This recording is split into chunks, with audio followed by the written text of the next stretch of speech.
अस्सलामु अलैकुम वरहमतुल्लाहि वबरकातुहू। बिस्मिल्लाहिर्रहमानिर्रहीम।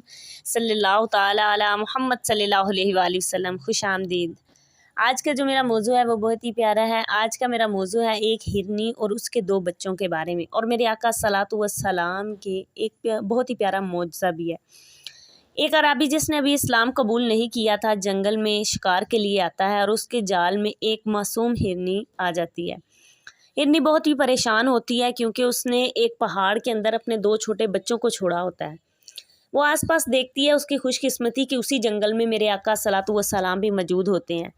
मेरे आका सलातु व सलाम को पुकार कर फरियाद करती है। मेरे आका सलातु व सलाम आकर उससे मुखातिब होते हैं और पूछते हैं कि क्या मामला है। तो हिरनी कहती है, या रसूलल्लाह सल्लल्लाहु अलैहि वसल्लम, उस फलां पहाड़ के अंदर मेरे दो छोटे बच्चे हैं।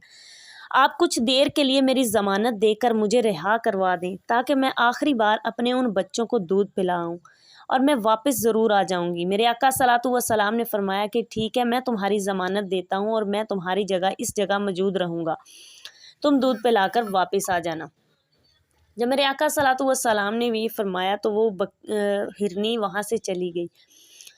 और अराबी ने कहा कि अगर, जो कि जिसने अभी इस्लाम कबूल नहीं किया था, उसने गुस्से में आकर कहा कि अगर हिरनी वापस नहीं आई, यानी मेरा शिकार वापस नहीं आया, तो मैं आपसे वसूल करूँगा। मेरे आका सलातु व सलाम ने फरमाया कि तुम इंतज़ार करो।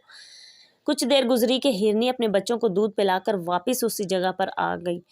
ये माजरा देखकर वो अराबी भी फ़ौरी मेरे आका सलातु व सलाम के कदमों में गिर के और मुसलमान हो गया, और वो हिरनी भी फ़ौरी मेरे आका सलातु व सलाम के कदमों में गिर पड़ी। ये थे मेरे आका सलातु व सलाम का एक बहुत ही प्यारा मौजज़ा भी, क्योंकि मेरे आका सलातु व सलाम जानते थे कि वो हिरनी ज़रूर वापस आएगी, इसीलिए मेरे आका सलातु व सलाम ने उसकी ज़मानत दी थी। और दूसरी बात ये कि मेरे आका सलातु व सलाम के इसी मौजज़े की बदौलत उस अराबी ने कलमा पढ़ के मुसलमान हो गया और इस्लाम कबूल कर लिया। वीडियो पसंद आई तो इसे लाइक और शेयर कीजिएगा। बहुत शुक्रिया। अल्लाह।